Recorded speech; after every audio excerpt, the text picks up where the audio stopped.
Ya, halo semua, kali ini saya mau membacaan kolektif untuk kamu para pejuang rupiah, pejuang dolar, pejuang apapun lah ya pokoknya. Energi kamu di tempat mencari rezeki. Oke, ini hanya contoh, nanti saya shuffling kembali. Oke, saat request tuh 10 kartu, tidak pernah saya gunakan di live. Nggak cukup. Ya, ini kartu pertama, inti. Ini juga inti, tapi ini cross, palang. Ini bisa mendukung atau menghalangi. Bisa dikatakan kalau kurang baik, itu menghalangi inti yang baik. Oke, kalau jelek, bisa dikatakan menghalangi. Kalau ini masa lalu, pengaruh penyebab. Ini seperti kembar. Pengaruh penyebab kenapa bisa saat ini intinya seperti ini. Inti itu seperti semesta mengatakan bahwa energi kamu di kantor saat ini katanya ada bos, contoh ya, ini, bos atasan kamu ada yang validasi pengakuannya kepada kamu bagus. Bukan dia sayang cinta sama kamu, enggak. Kan ini temanya mengenai soal kamu mencari rezeki. Oke. Ini dia validasi pengakuan ke kamu didukung atau tidak oleh semesta. Kelihatannya didukung kalau keluarga bagus. Dicontohkan 6 tongkat perjuangan yang menghasilkan keberhasilan. Kalau kamu berjuang, keberhasilannya ada, makanya lah ada atasan yang validasi pengakuannya kepada kamu bagus. Validasi pengakuan bagus, jatuhnya entah kamu bisa naik jabatan atau kamu dipercaya hal yang lebih, yang pasti uang lebih kalau dalam pekerjaan. Biasanya. Kalau kartu yang kelas 1, 2, 3, 4, yang kelima ini sesuatu dari masa lalu yang bisa dikatakan menghantui. Menghantui itu seperti masih terbayang, masih terbawa sampai dengan saat ini dalam soal energi, kelakuan kamu, proses kamu dalam menghadapi segala masalah yang terbayang dari masa lalu. Nanti saya shuffling lagi ya. Kalau ini bisa dikatakan saat ini, kenapa aku bisa bilang bisa dikatakan? Karena setiap kamu beli booklet, box kartu itu ada bookletnya kak, ya. Ini ada booklet, ya. Disinilah saya selalu bilang, ya kalau ada yang nanya caranya gimana. Kalau kamu belum belajar tarot, kamu tinggal beli aja satu, bahkan yang imitasi, sorry, replika aja juga udah banyak memberikan booklet kok. Selain itu juga kamu bisa cari di aplikasi-aplikasi mengenai tarot, bisa kamu download ya. Ini saat ini, oke. Kalau di aku, ya dari 2015, aku seperti itu. Kalau kartu satu dua tiga empat lima enam, yang kartu ketujuh setelah saat ini bisa dikatakan, aku kok palang agak serem ya bacanya ya, karena aku bukan tipe yang itu akan terjadi. Tidak, karena semua itu tergantung perjuangan kamu. Sebenarnya kayak gini loh ya. Sempat juga kan ada seorang Ferdinand. Dia kan terkenal marah-marah tanpa alasan karena nasihat-nasihat saya pun baik, nggak ada pernah mengatakan untuk dia cerdas segala macam hal itu.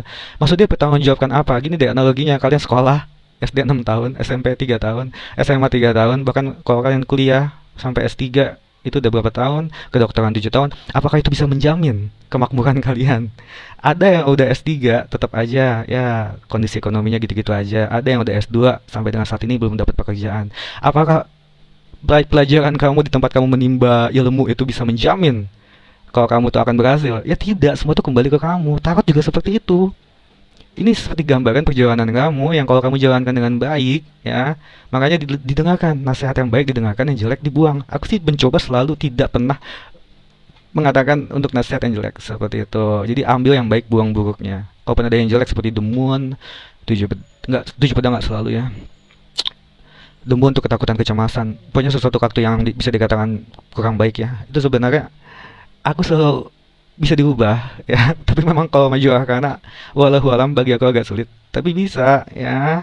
Makanya aku selalu bilang kalau jelek amit amit amit amit, tidak pernah aku menasihati hal jelek kecuali kalau sang penanya yang mengatakannya. Aku udah tidak betah dengan suamiku, aku mau cerai. Dan terbukanya amit-amitnya jelek. Kelihatannya memang mereka ada masalah. Ya sama dengan Kak Ferdinand itu. Memang dia kan hanya mantan awalnya. Maaf ya saya bawa lagi ini sebagai contoh. Terbukanya pun emang kurang baik. Tapi masih ada ini loh. Waktu itu dia juga masih ada keluar ini, bahkan ada masih keluar desahan matahari. Kelihatannya mantannya masih ada perasaan. Ternyata dia sudah menikah dan sudah bercerai. Tanya pertanggungjawaban. Analoginya, ya kamu pacaran sama dia berapa tahun? Apakah ada jaminan kalian bisa berlangsung dengan baik? Semua kan tergantung perjalanan kalian. Kayak kalian sekolah berapa belas tahun kalau udah S3, apakah ada jaminan jadi makmur? Ya enggak, kecuali kok kaya dari orang tua seperti itu. Ini kedepannya. Kalau kartu ketujuh, ini apa yang menyebabkan ini? Kartu ketujuh itu sesuatu yang menyebabkan kenapa bisa terjadi kartu keenam saat ini kedepannya. Lalu apa yang menyebabkan kartu keenam? Ini kedepannya lagi ya. Aku kalau palangnya ini agak serem ya, karena bagi aku, aduh masa depan aku agak males, cuma ya sudahlah ya, udah terlanjur kecebelung dunia tarot. Nah, kok kartu terakhir ini contoh, ini kesimpulan.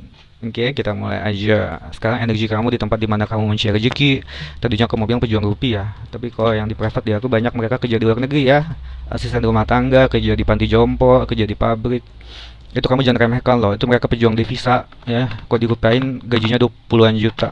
Jadi saran aku kalau kamu belum keterima juga di Indonesia, kalau kamu sehat, utamanya agensi Indonesia tuh medical check up ya. Dan kamu minimal ada pasif bahasa Inggris, tergantung kamu ditempatkan di mana, tapi tetap biasanya bahasa Inggris itu bahasa universal, minimal kamu ada pasifnya. Oke. Oke, terakhir, shuffling terakhir. Gimana energi kamu? Ini kolektif ya, dari tadi aku sudah katakan. Dan juga sebenarnya salty cross penempatannya itu tergantung buklet kartunya. Kalau deck weight rider, arti tiap kartu tuh hampir sama-sama aja. Sama-sama aja inti keywords kata kuncinya. Cuma kalau peletakan salty cross itu berbeda-beda setiap petarot karena dari setiap aplikasi dan juga dari setiap buklet itu penempatannya beda-beda. Satu dan dua biasa tetap selalu inti, cuma udah kalau udah 3 4 5 6 dan selanjutnya ya 10 kesimpulan tetap, tapi tengah-tengahnya itu paham gak sih? Itu banyak yang berbeda-beda ya, berbeda-beda. Penempatan yang ketiga itu bukan masa lalu tapi seperti apa yang harus dihalangi, apa yang harus diwaspadai, seperti itu loh penempatannya. Untuk dinasehat sarannya tuh beda. Oke, ini energi kamu di tempat kamu cari rezeki. Inti pengaruh, dan aku nggak baca terbalik ya, setiap petara tuh beda-beda, ada yang baca terbalik. Kalau bagi aku terbalik itu ya, kalau jelek tinggal dikembaliin lagi aja, karena sekali lagi itu semua tergantung perjuangan kamu ya. Kalau kamu udah SMA lah contoh ya, udah sekolah 12 tahun, apakah menjamin kamu bisa dapat pekerjaan? Banyak yang bisa berhasil walaupun SMA, banyak juga yang maaf ya tidak berhasil atau belum berhasil, karena semua itu tidak ada jaminan. Kalau kamunya perjuangannya juga tidak sesuai dengan nasihat yang baik. Oke, ini udah mau 10 menit lagi.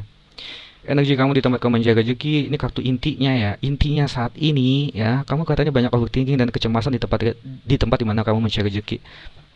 Tapi ini didukung, bukan didukung untuk kamu merasa cemas, didukung dalam artian kamu kayak disemangati oleh semesta. Kamu harus ada bijaksana, inner wisdom, kebijaksanaan dalam diri untuk bisa menghadapi kecemasan ini. Tandanya ya janganlah overthinking. Semua dipikirkan masak-masak dengan bijaksana, tapi bukan untuk overthinking. Utamanya jangan mendengarkan orang lain. Kau sudah dipersiapkan diri H di hari 1 2, di hari H-nya tinggal dijalankan. Hari 3 4 5 saat kamu istirahatin dulu. Ya, kok kamu ada project contoh untuk kamu presentasi, disuruh hari Jumat, Senin Selasa udah kamu persiapkan, udah Rabu Kamis jalanin aja biasa kerjaan. Yang penting Jumat udah langsung kamu siap karena dari Senin Selasa udah kamu persiapkan. Contoh seperti itu, ya.